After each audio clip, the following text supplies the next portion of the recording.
اتنا ہی حسین مکان بنا لیں، اچھی طرح یاد رکھنا کوئی گارنٹی ہے کہ اس مکان میں ہم رہیں گے بھی، اور رہیں گے تو کتنے دن تک رہیں گے؟ آپ مجھے بتائیں۔ خوبصورت سے خوبصورت مکان بنانے والے مکان ابھی تیار بھی نہیں ہوا اور ان کا انتقال ہو جاتا ہے، یا مکان تیار ہوا ابھی اس کا افتتاح ہی ہوا تھا، ابھی اس کا انوگریشن ہی ہوا تھا کہ کسی بنانے والے کا، محنت کرنے والے کا انتقال ہو جاتا ہے۔ یہ بار بار ہمارے تجربے میں ہے۔ چلیں ٹھیک ہے، اگر کوئی خوش نصیب اس مکان میں رہے بھی تو کتنے دن تک رہے گا؟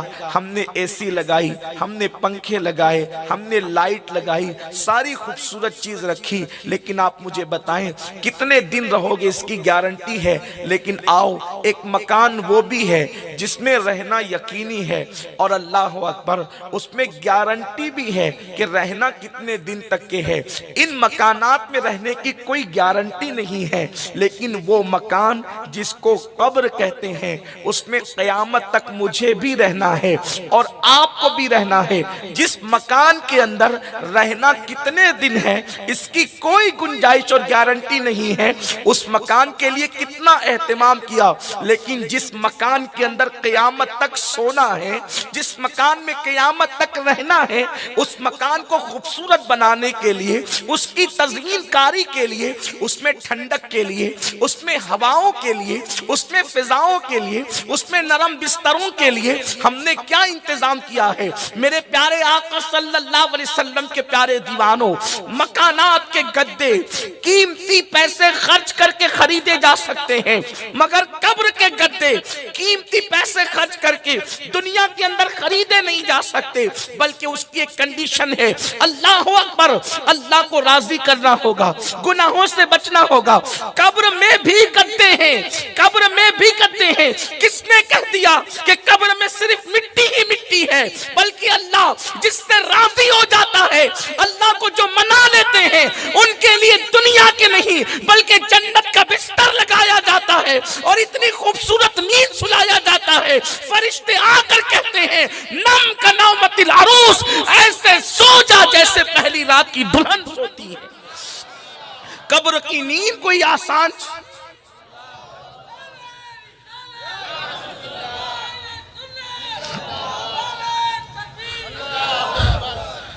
دنیا کے گدوں پہ سو تو دیر تک سونے والے کی کمر درد کرنے لگتی ہے، مگر قبر میں جو جنت کا بستر ہے، اگر اس پر کسی خوش نصیب کو سلا دیا جائے، اگر اس پر کسی خوش نصیب کو سلا دیا جائے تو خدا کی عزت کی قسم، جب وہ سوئے گا اور قیامت کے دن اٹھے گا تو اس کو ایسا لگے گا جیسے میں رات کو سویا تھا اور صبح کو میں بیدار ہو گیا۔ سبحان اللہ، سبحان اللہ۔ یہ ہے جنت کے بستر کی برکت۔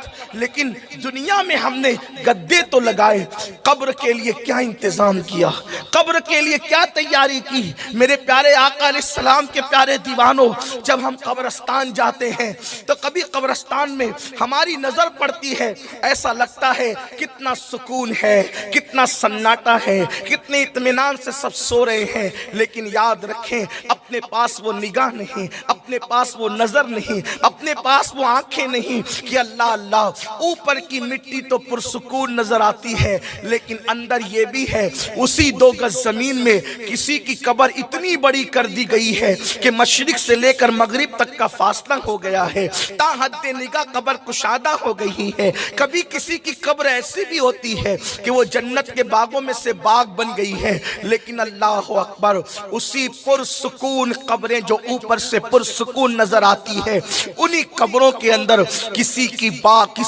قبر جنت کے باغوں میں سے باغ بنی ہے، اور کسی کی قبر جو ہے جہنم کے گڑوں میں سے ایک گڑا بن گئی ہے۔ ہاں ہاں، وہ سانپوں کا بسیرا، وہ بچھوؤں کا بسیرا، وہ فرشتوں کے ہاتھوں میں آگ کے ہتھوڑے، وہ فرشتوں کے ہاتھوں میں آگ کے گوزے۔ میرے پیارے آقا صلی اللہ علیہ وسلم کے پیارے دیوانوں، مجھے بتاؤ دنیا کی رنگریلیوں میں زندگی گزارنے والوں، کبھی سوچا کہ 2 گز زمین کے اندر ہمیں بھی جانا ہے؟ 5-5 ایکڑ زمین پہ اترانے والوں، 50-50 ایکڑ زمین پہ اترانے والوں، 100 ایکڑ زمین کو اپنے نام پہ کرنے والوں، کبھی سوچا بھی کہ مالدار بھی مرے گا تو 2 گز زمین ہی ملے گی، غریب بھی مرے گا تو 2 گز زمین ہی ملے گی، امیر بھی مرے گا تو 2 گز زمین ہی ملے گی، فقیر بھی مرے گا تو 2 گز زمین ہی ملے گی؟ آؤ اس قبر کے لیے کیا تیاری کی ہے میرے پیارے آقا صلی اللہ علیہ وسلم کے پیارے دیوانوں؟ قبر آخر قبر ہے، قبر آخر قبر ہے۔ حضرت سیدنا امیر المومنین عثمان ذوالنورین رضی اللہ تبارک و تعالیٰ عنہ جب بھی کسی قبر پر جاتے تو وہاں پہ کھڑے ہو کر اتنا روتے کہ ایسا لگتا کہ روتے روتے آپ کی جان نکل جائے گی۔ یہ کون عثمان غنی ہے؟ یہ وہ عثمان غنی جس سے 2 مرتبہ رسول اللہ کا داماد بننے کا شرف حاصل ہوا ہے۔ یہ کون عثمان غنی ہے جس نے اپنی زندگی میں 2 مرتبہ جنت کو خریدا ہے؟ اور اللہ کے رسول نے ان عثمان غنی کے لیے کہا جنگ تبوک کے موقع پر کہ آج کے بعد عثمان کچھ بھی کرے، یہ کچھ بھی کرے میں نبی کا اختیار دیکھیں۔ اللہ کے حبیب صلی اللہ علیہ وسلم فرماتے کچھ بھی کرے، جو جی میں آئے کرے۔ سرکار فرماتے یہ جنت ہی میں جائے گا، کچھ بھی کرے جنت ہی میں جائے گا۔ جس کو اللہ کے رسول نے یہ گارنٹی دی ہو کہ عثمان کچھ بھی کرے جنت ہی میں جائے گا، وہ عثمان غنی جب قبروں پر کھڑے ہوتے تھے تو اتنا روتے تھے ایسا لگتا تھا جیسے آپ کی جان نہ نکل جائے۔ لوگ کہتے تھے امیر المومنین آپ قیامت کا ذکر سن کر اتنا نہیں روتے جتنا آپ قبروں کو دیکھ کر کے روتے ہیں۔ تو عثمان غنی فرماتے ہیں قبر آخرت کی پہلی منزل ہے، قبر آخرت کی پہلی منزل ہے۔ اگر انسان کا معاملہ یہاں درست رہا تو آگے کے سارے معاملات درست رہیں گے، اور انسان یہیں پر ناکام ہو گیا تو آخرت میں ناکامی ہی ناکامی کا منہ دیکھنا ہوگا۔ میرے پیارے آقا صلی اللہ علیہ وسلم کے غلاموں، آئیے اب تھوڑی دیر ذرا قبر کی سیر کرتے ہیں۔ آپ نے باغوں کی سیر تو کی ہوگی، آپ نے شہروں کی سیر تو کی ہوگی، آؤ ذرا تصور کی دنیا میں ہم تھوڑا قبروں کی سیر کر لیتے ہیں۔ یہ قبریں کیا ہے؟ اللہ اللہ، یہ قبریں وہ ہیں جہاں رشتہ داریاں نہیں دیکھی جاتی، جہاں انسان کے چہرے نہیں دیکھے جاتے، جہاں انسان کی خوبصورتیاں نہیں دیکھی جاتی، جہاں انسان کے حسن نہیں دیکھے جاتے۔ اللہ اکبر، قبر میں تو چھوٹی چھوٹی باتوں پر بھی عذاب دیا جاتا ہے۔ بے شمار ایسی قبروں کا ذکر احادیث میں ملتا ہے۔ کسی قبر پر، قبر والے پر صرف اس لیے عذاب ہو رہا تھا کہ وہ پیشاب کے چھینٹے سے نہیں بچتا تھا۔ تھوڑی توجہ کرنا، تھوڑا غور کرنا، راتوں کو زنا کے اڈوں کی طرف قدم بڑھانے سے پہلے، نرم گدوں پر لیٹ کر زنا کے مناظر دیکھنے سے پہلے، کانوں میں ایئر فون لگا کر گانے سننے سے پہلے، کسی عورت پر بد نظری کرنے سے پہلے تھوڑا تصور کر لینا آخر قبر ہے، آخر قبر ہے۔ انسان کتنی ہی تدبیر کر لے آخر قبر ہے۔ اور یہ قبر کیا ہے؟ قبر کیسے کیسوں کو دباتی ہے، کیسے میں اور آپ تو کوئی شمار ہی میں نہیں، اپنی تو کوئی حیثیت ہی نہیں۔ میں تھوڑی سی ایک حدیث پر آپ سب کی توجہ چاہتا ہوں، بڑی مشہور حدیث ہے، صحیح میں موجود ہے، اس پر آپ کی توجہ چاہتا ہوں۔ اور آپ نے اس کو کسی دوسرے باب کے اندر سنا ہے، میں اس کو کسی دوسرے باب میں ذکر کرنا چاہتا ہوں، اور آپ سب کی توجہ۔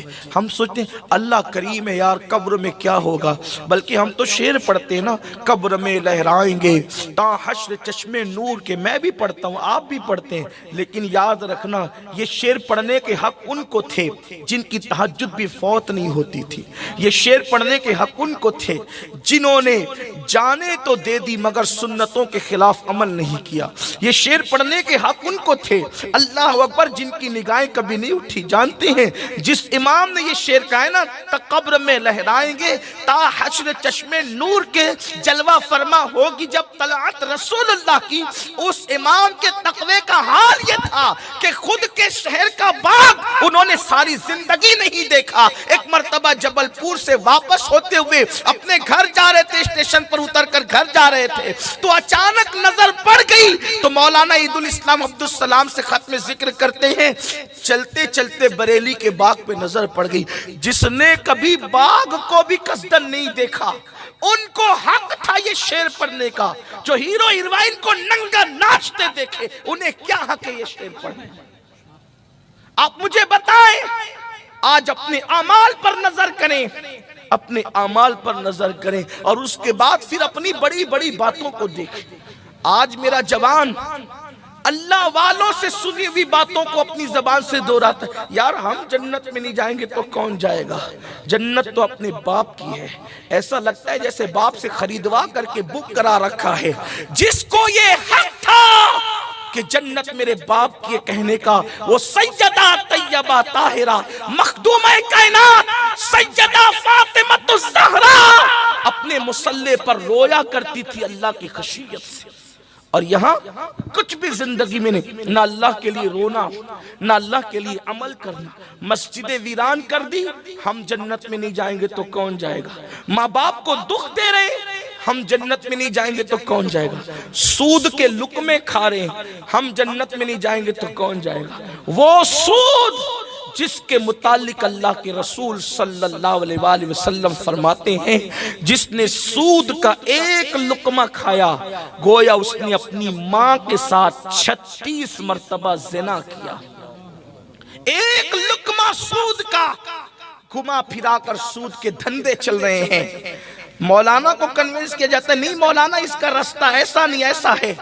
قدرت نے جن رستوں کو بند کر دیا ہے، دنیا کا کوئی انسان اب اس رستے کو کھول نہیں سکتا، اور جو کھولنے کی کوشش کرے وہ صراط مستقیم پر رہ نہیں سکتا۔ اللہ رب العزت کا اعلان ہے، جو سود کا کاروبار کرے گا میں اس کے ساتھ اعلان جنگ کرتا ہوں۔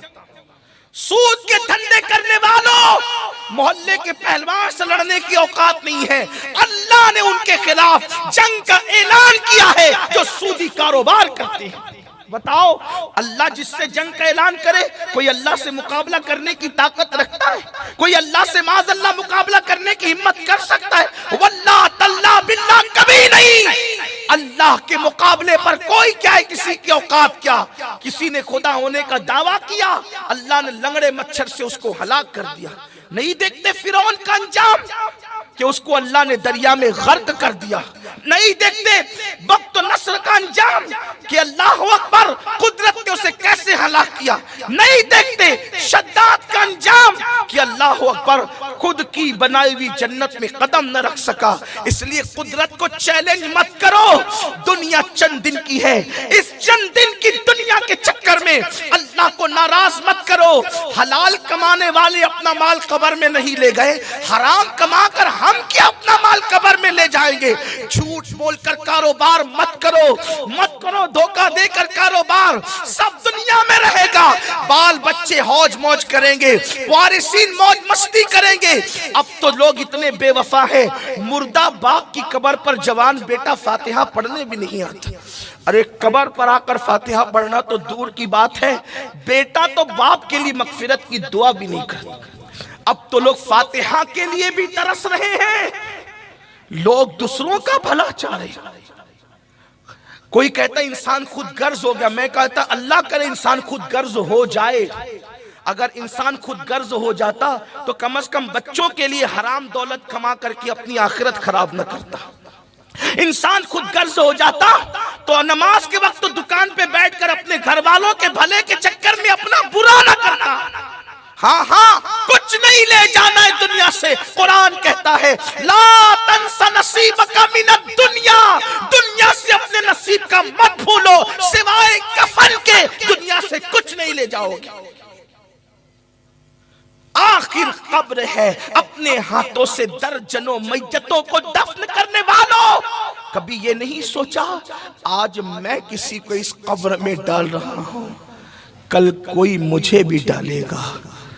کتنی دولت اکٹھا کر لو، ہر کپڑے اپنی پسند کے خریدے تھے، کتنے قیمتی خریدے تھے، 4 6 دکانوں میں کپڑے ہمیں پسند نہیں آتے تھے، لیکن جو آخری کپڑا پہنایا جائے گا وہ خود کی پسند کا بھی نہیں ہوگا، اس میں کوئی جیب نہیں ہوگی، وہ سلا ہوا نہیں ہوگا، لپیٹ دیے جائیں گے کفن میں۔ عمل اچھے ہیں تو ٹھیک ہے، ورنہ وہ کفن بھی آگ بنے گا، اس کفن کو بھی آگ کی شکل دے دی جائے گی، اوپر مٹی، نیچے مٹی، دائیں مٹی، آگے مٹی، پیچھے مٹی۔ کن کے لیے؟ جنہوں نے خدا کو راضی نہیں کیا، اور جنہوں نے راضی کیا آپ تو سن چکے، ان کے لیے تو جنت کا بستر ہے۔ ہائے اپنا ہوگا کیا؟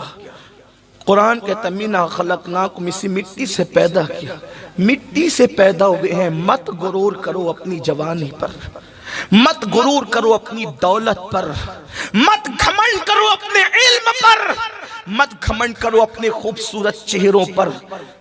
مولائے کائنات شیر خدا علی مرتضیٰ کے ہاتھ میں ایک خوبصورت مٹی کا پیالہ آیا تو مولا مشکل کشا اس پیالے کو دیکھ کر رونے لگے۔ اس روایت کو امام قرطبی نے لکھا ہے، خوبصورت پیالے کو، مٹی کے پیالے کو دیکھ کر مولا مشکل کشا رونے لگے۔ کسی نے کہا علی کتنا خوبصورت پیالہ دیکھ کر آپ روتے ہیں؟ فرماتے تم خوبصورت پیالہ دیکھ رہے ہو، میں اس خوبصورت پیالے میں ان خوبصورت چہروں کی مٹی ملی ہوئی دیکھ رہا ہوں جن کے چہرے مٹی میں ملے تھے، اور اس مٹی سے یہ پیالہ بنایا گیا ہے۔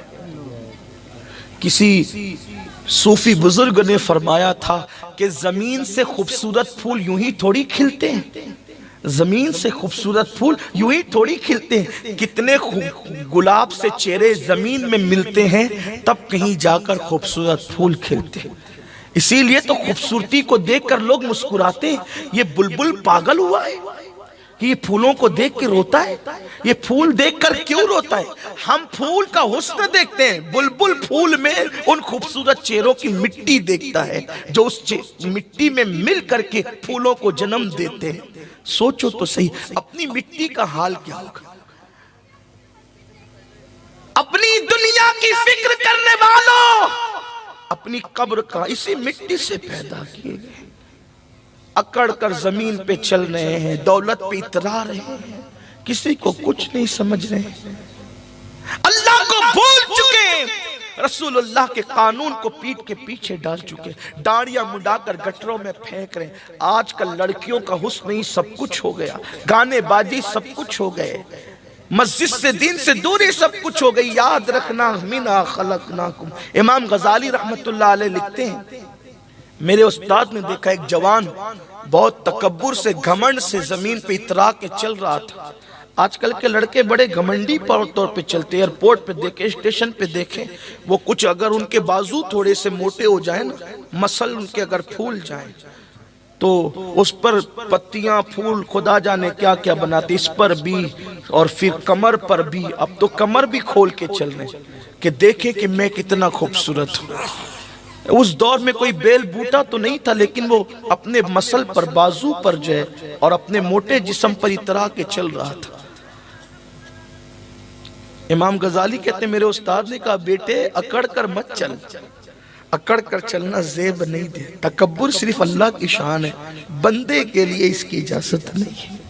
لیکن وہ جوان ہی کیا جو بات سن لے، جوان تو اپنے آپ کو دل ہوشیار سمجھتے ہیں نا، پلٹ کر کہا آپ نہیں جانتے میں کون ہوں، اپنی اصلاح کرنے کی بجائے کہتا ہے آپ نہیں جانتے میں کون ہوں۔ وہ امام غزالی کے بھی استاد تھے، پلٹ کر کہا بیٹے اچھی طرح جانتا ہوں تو کون ہے، بہت اچھی طرح جانتا ہوں تو کہا بتائے میں کون ہوں۔ فرمایا سن تیری ابتدا منی کا ناپاک قطرہ ہے، نطفہ ہے تیری ابتدا، اور تیری انتہا قبر کی سڑی ہوئی مٹی ہے، یہی تیری حقیقت ہے۔ جو ناپاک قطرے سے پیدا ہوا ہو اور قبر میں بدبودار مٹی بن جائے، اسے اکڑ کر چلنے کا حق کیا ہے؟ اگر خدا کو راضی نہ کر سکے تو کتے کی مٹی میں اور انسان کی مٹی میں فرق کیا ہے؟ انسان اگر خدا کو راضی نہ کر سکا تو جانور سے بہتر نہ ہو سکا، اور اگر خدا کو راضی کر لے تو اللہ اسے فرشتے سے بہتر مرتبہ عطا کر دیتا ہے، اس کی رضا کی بات ہے۔ اگر گھٹے تو فقط مشت خاک ہے انسان، انسان کی حقیقت کیا ہے؟ اگر گھٹے تو فقط مشت خاک ہے انسان، اور اگر بڑھے تو وسعت کونین میں سما نہ سکے۔ بڑے تو پھر کونین کی وسعت سمٹ آتی ہے اس کے وجود میں، اتنا بڑا ہے، اور گھٹ جائے، کردار اچھا نہ، اخلاق اچھا نہ، بولی اچھی نہ، جو ماں بہن کی گالیاں دیتے ہو انہوں نے خدا کو کب منانا ہے؟ غریب نواز کا مہینہ شروع ہو گیا، عرس کے ایام شروع ہو گئے۔ سرکار غریب نواز اپنے ملفوظات میں کہتے ہیں جس نے کسی مومن کو گالی دی توبہ سے پہلے مر گیا تو مجھے ڈر لگتا ہے کہ کہیں وہ کافر ہو کر نہ مرے، اس کا ایمان نہ۔ کتنی مومنوں کو تو اپنی جگہ ہے، خود کی بیوی کو لوگ گالی دیتے ہیں، ماں بہن کی گالیاں بیوی، اور اسی کو مردانگی سمجھتے ہیں۔ مردانگی گالی دینے کا نہ، وہ بزدل ہے جو بیوی کو گالی دیتا ہے، وہ بزدل ہے جو بیوی کو مارتا ہے۔ مردانگی کس سے کہتے ہیں پتہ ہے؟ جانے مردانگی کی طرف دیکھو۔ ام المومنین حضرت عائشہ صدیقہ فرماتی ہیں کہ میرے نبی نے اپنی بیویوں میں کبھی کسی بیوی کو ڈانٹا تک نہیں، کسی کو نہیں ڈانٹا، بلکہ الٹ ہم یہ کرتے تھے، خود ہی لڑتے تھے، ناراض ہو کے بیٹھ جاتے تھے، حضور ہمیں منانے کے لیے تشریف لایا کرتے تھے۔ یہ حضور کا کردار ہم سب بھول گئے۔ تو بات دور نہ نکل جائے، عرض کر رہا تھا کہ قبر میں کون کون کس کس عالم میں رہا، اور واللہ یہ صرف عبرت کے لیے ہے اور کوئی بات نہیں۔ ایک حدیث پاک آپ نے وہی بار بار سنی ہے، ایصال ثواب کے باب میں، تھوڑا سا اس کو دوسرے پیرائیں۔ حدیث کا یہ معجزہ ہے، اعجاز ہے حدیث کا، کہ حدیث کو آپ جس اینگل سے دیکھیں گے اس میں سے آپ کو عبرت کا وہ پہلو نکلتا ہوا نظر آئے گا۔ میں سوچتا ہوں جب غالب اور اقبال کی شاعری میں اتنی معنویت ہے تو حضور علیہ السلام کا کمال کی معنویت کا عالم کیا ہوگا؟ میرے امام کہتے ہیں فصحا عرب کے بڑے بڑے تیرے آگے یوں ہے دبے لچے، کوئی جانے منہ میں زبان نہیں بلکہ جسم میں جان نہیں۔ غافل ہو کر بیٹھے ہیں، غیبت کر رہے ہیں، چگلیاں کر رہے ہیں، حرام کھا رہے ہیں، ریاکاری کے طور پہ نمازیں پڑھ، لوگ پہلے تو پڑھتے نہیں، پڑھتے تو دکھاوے کے لیے پڑھتے، اللہ ماشاءاللہ۔ غسل بھی صحیح نہیں ہے، وضو بھی صحیح نہیں ہے۔